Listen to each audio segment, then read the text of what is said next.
Chapter 2. We were brought up together. There was not quite a year difference in our ages. I need not say that we were strangers to any species of disunion or dispute. Harmony was the soul of our companionship, and the diversity and contrast that subsisted in our characters drew us nearer together. Elizabeth was of a calmer and more concentrated disposition, but, with all my ardor, I was capable of a more intense application and was more deeply smitten with the thirst for knowledge. She busied herself with following the aerial creations of the poets, and in the majestic and wondrous scenes which surrounded our Swiss home, the sublime shapes of the mountains, the changes of the seasons, tempest and calm, the silence of winter, and the life and turbulence of our alpine summers, she found ample scope for admiration and delight.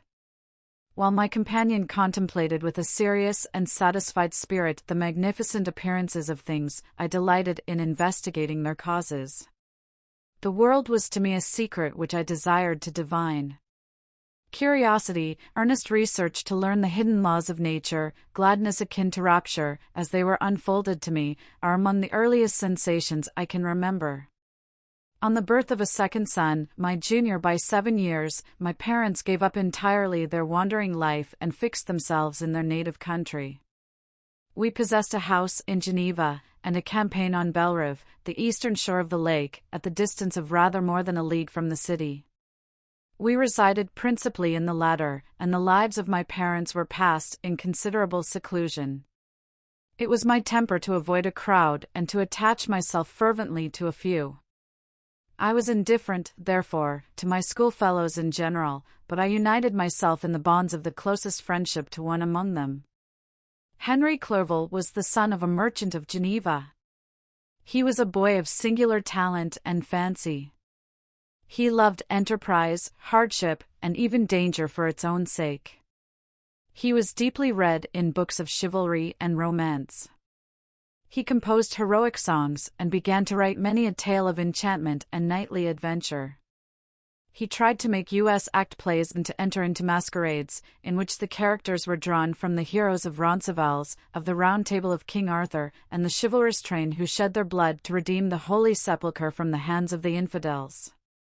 No human being could have passed a happier childhood than myself. My parents were possessed by the very spirit of kindness and indulgence. We felt that they were not the tyrants to rule our lot according to their caprice, but the agents and creators of all the many delights which we enjoyed. When I mingled with other families, I distinctly discerned how peculiarly fortunate my lot was, and gratitude assisted the development of filial love.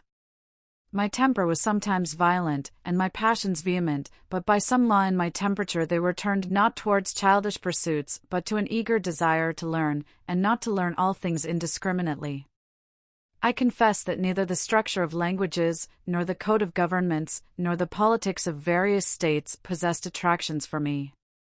It was the secrets of heaven and earth that I desired to learn, and whether it was the outward substance of things or the inner spirit of nature and the mysterious soul of man that occupied me, still my inquiries were directed to the metaphysical, or in its highest sense, the physical secrets of the world.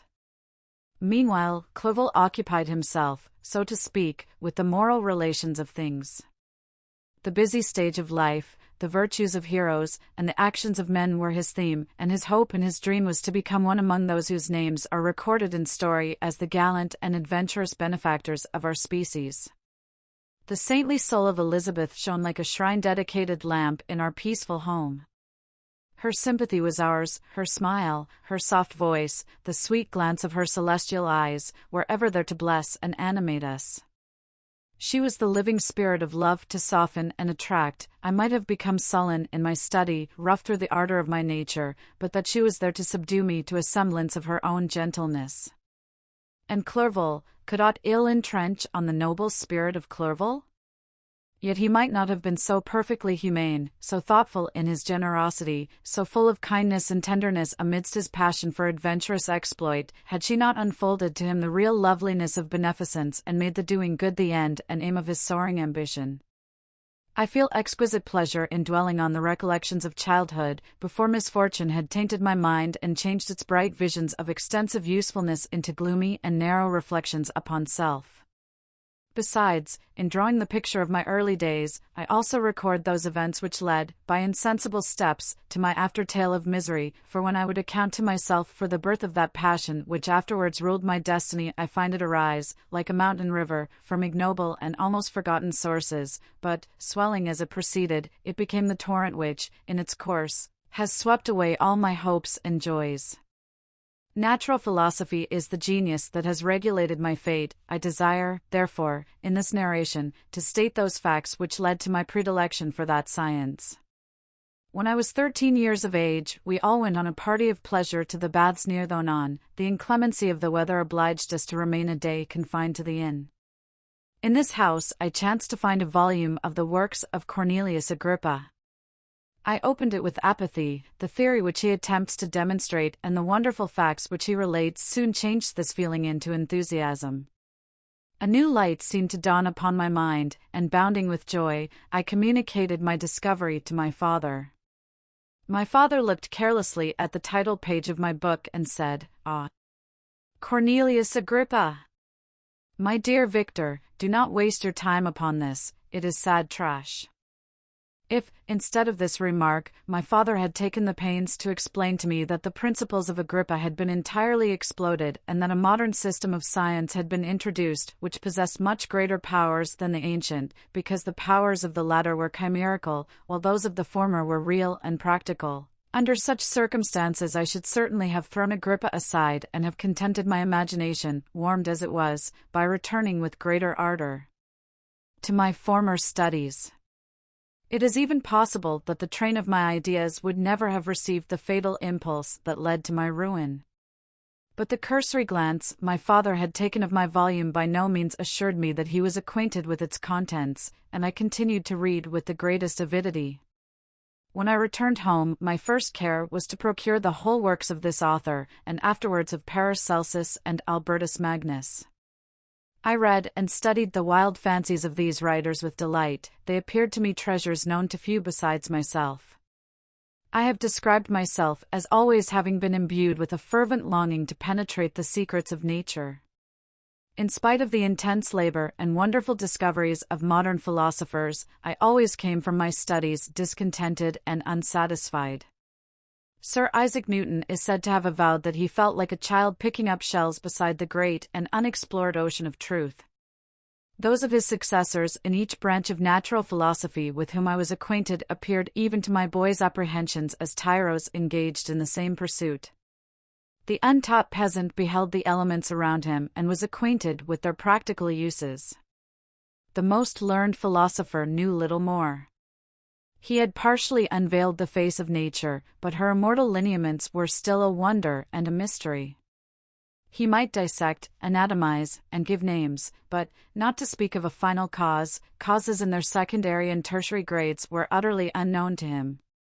I had gazed upon the fortifications and impediments that seemed to keep human beings from entering the citadel of nature, and rashly and ignorantly I had repined.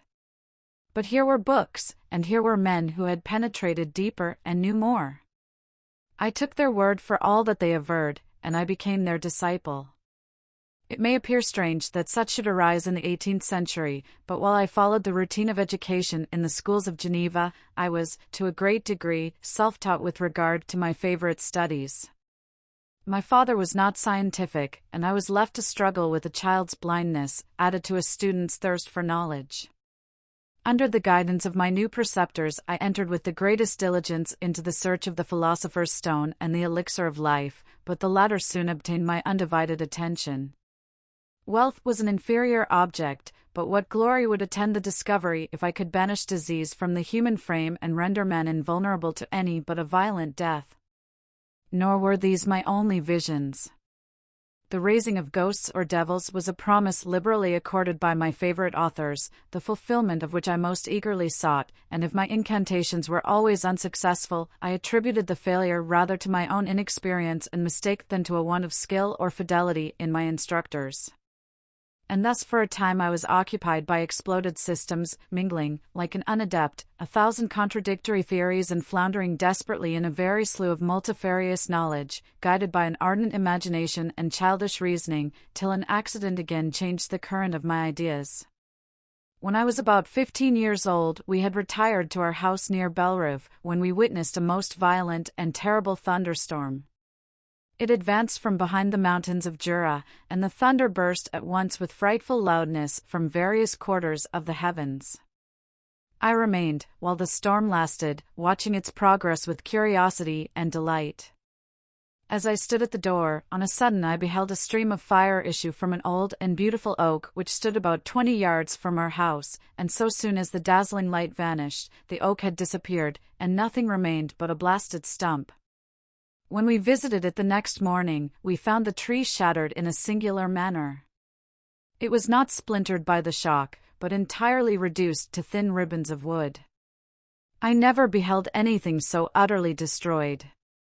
Before this I was not unacquainted with the more obvious laws of electricity. On this occasion a man of great research in natural philosophy was with us, and excited by this catastrophe, he entered on the explanation of a theory which he had formed on the subject of electricity and galvanism, which was at once new and astonishing to me. All that he said threw greatly into the shade Cornelius Agrippa, Albertus Magnus, and Paracelsus, the lords of my imagination, but by some fatality the overthrow of these men disinclined me to pursue my accustomed studies. It seemed to me as if nothing would or could ever be known.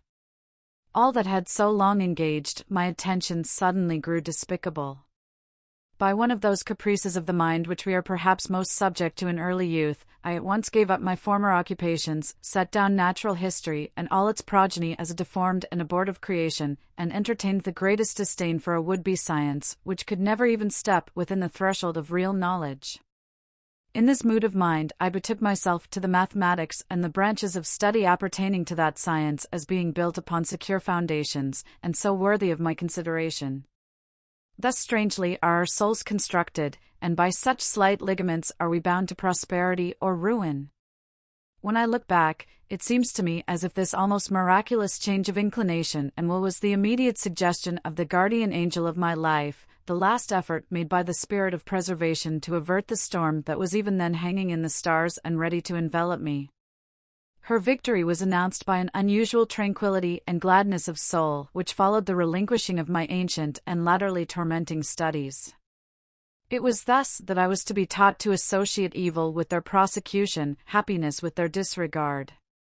It was a strong effort of the spirit of good, but it was ineffectual. Destiny was too potent, and her immutable laws had decreed my utter and terrible destruction.